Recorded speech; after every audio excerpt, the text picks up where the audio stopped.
Welcome to the Red Carpet Movie Review. Today we're going to review The Equalizer 2. Ladies and gentlemen, live from Hollywood, California, welcome to the Red Carpet Review, starring the Showstopper, Shawn Valentino, also starring Rich Twilling. Today we review Equalizer 2. Live from the red carpet.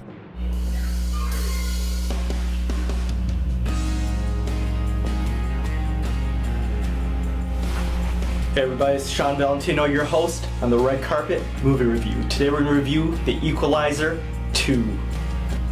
Now, The Equalizer 2 is directed by Anton Fuqua and it stars Denzel Washington, once again as the Equalizer, Robert McCall. Now, I want to start by saying that I did enjoy the first Equalizer film, even though I didn't really love it. This is another in a long line of what I call analog action movies that trade in special effects for grit and realism. Some of the other movies that are in this category include John Wick. You also have the Jack Reacher series, Atomic Blonde, and these are kind of throwbacks to those 70s and 80s gritty action movies, which I really enjoyed. But unfortunately, this one is not done very well, and it's not even as good as the first Equalizer, which was kind of a weak film to begin with.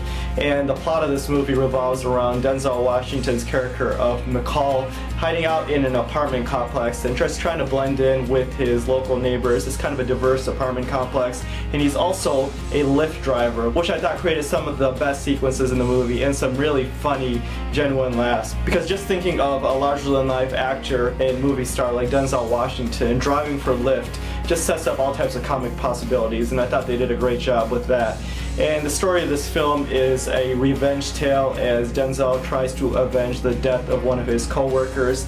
And the story and the entire movie is just really standard fare. You have Denzel trying to execute his revenge with some really graphic fight sequences, and I thought they were well executed, but nothing too memorable here. I thought this was kind of a throwaway film.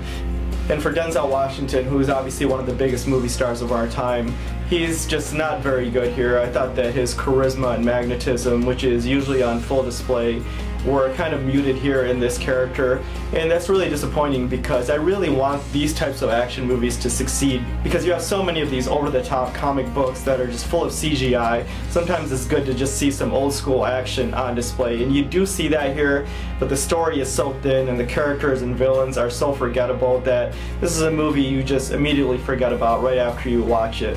And I thought that was kind of disappointing because I have gone back and seen a lot of the Equalizer TV show, and if you're a fan of these movies, I highly recommend you check out some of those DVDs. You should be able to find them on Amazon or on eBay. Really fun show. I thought it was one of the better 80s crime action shows, and you should definitely check those out if you want a good version of the Equalizer. And unfortunately, even though there are some good things in this movie, including a great director and a huge movie star, the sum of its parts doesn't equal much.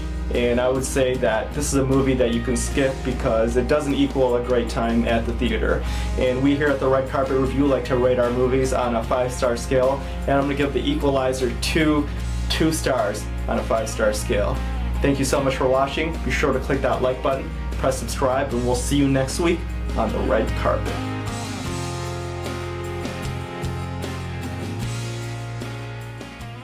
Thank you for watching the Red Carpet Review.